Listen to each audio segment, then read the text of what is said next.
Hello friends, good evening. Welcome to my channel.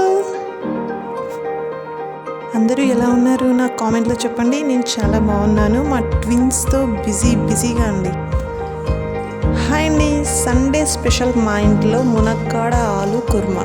ఇది కుక్కర్లో చాలా బాగా వస్తుంది. ఒకసారి అందరూ ట్రై చేసి నాకు కామెంట్లో చెప్పండి. సో దీనికి కావాల్సిన పదార్థాలు ఏంటంటే మునక్కాడలు, ఆలు, టమాటో, ఆనియన్, వెల్లుల్లి, అల్లం వెల్లుల్లి పేస్ట్.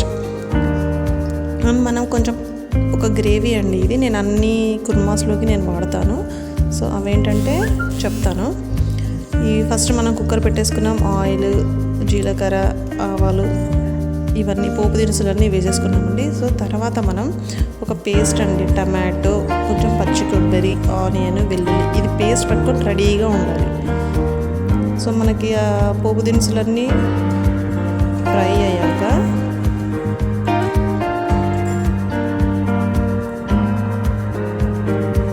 ఆనియన్స్, పోపు దినుసులు ఫ్రై అయ్యాక ఆనియన్స్ వేసేసుకొని బాగా కలపాలి. అలా కలిపేసుకున్న తర్వాత మనం అందులో కొంచెం సాల్ట్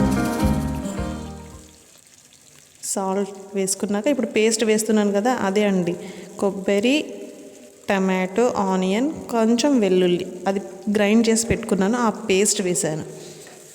అది వేసుకుంటే గ్రేవీ థిక్గాను చాలా బాగుంటుందండి. యమ్మీగా.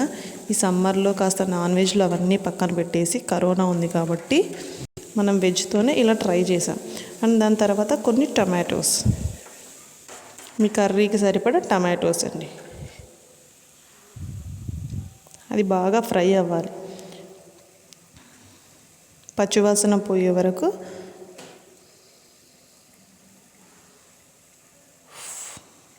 ఇప్పుడు అల్లం వెల్లుల్లి పేస్ట్, అది కూడా బాగా ఫ్రై చేసుకోవాలి. అన్నీ పచ్చివాసన పోయే వరకు బాగా ఫ్రై చేసుకొని పోయాలి.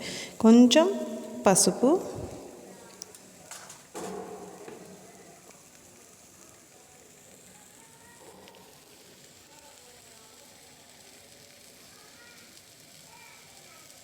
కొంచెం సాల్ట్ ఎందుకంటే మనం గ్రేవీకి పట్టాలి కాబట్టి కొంచెం సాల్ట్. ఆనియన్స్ వేసినప్పుడు చిటికెడు వేసాను. ఇప్పుడు కొంచెం సాల్ట్ కర్రీకి సరిపోయేంత.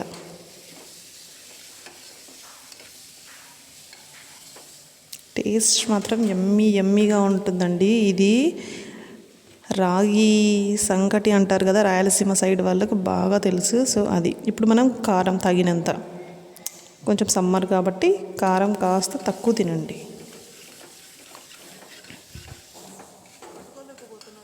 చపాతీస్ కానీ రోటీస్కి కానీ ఇది చాలా బాగుంటుందండి. ఒక్కసారి ట్రై చేయండి చాలు. అందులో ఇప్పుడు మనకు మునక్కాడల సీజన్ కూడా కాబట్టి ట్రై చేసుకొని చెప్పండి ఎలా ఉందో. ఇప్పుడు మనం అందులోకి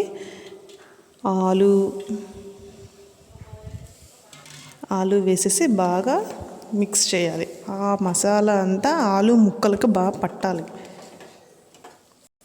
అప్పుడే టేస్ట్ చాలా బాగుంటుంది.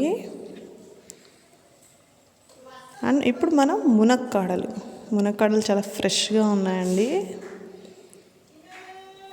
మునక్కాడలు వేసేసుకొని ఆ పేస్ట్ అంతా, మసాలా అంతా ముక్కలకి బాగా పట్టాలి. అప్పుడే మనకి ఆ మునక్కాడ ఉడికాక చాలా టేస్టీగా ఉంటుంది.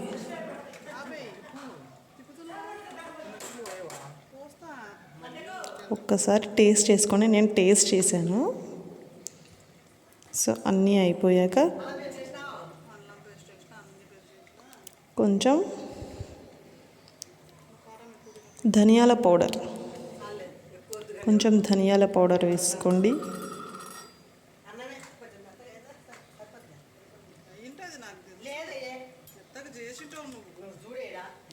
సో ధనియాల పౌడర్ వేసాక బాగా మిక్స్ చేయండి.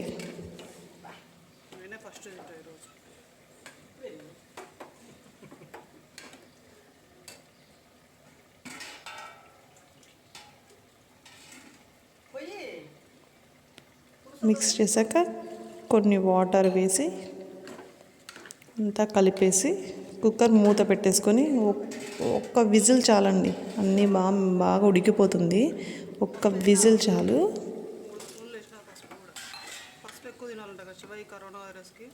చూసారా కలర్ ఎంత యమ్మీగా ఉందో మనకి. కుక్ అయ్యాక ఇంకా చాలా బాగుంటుందండి.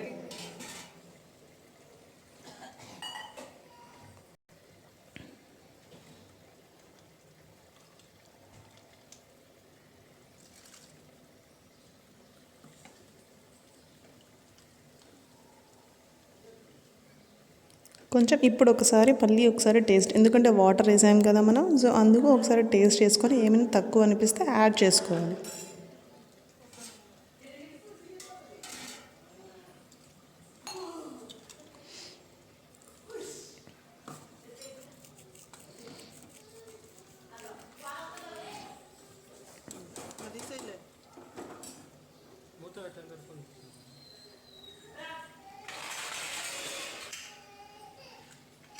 పక్కన ఏంటంటే అది గుమ్మడికాయ కూర అండి, మీకు నెక్స్ట్ వ్లాగ్లో వస్తుంది. చాలా బాగుంటుంది.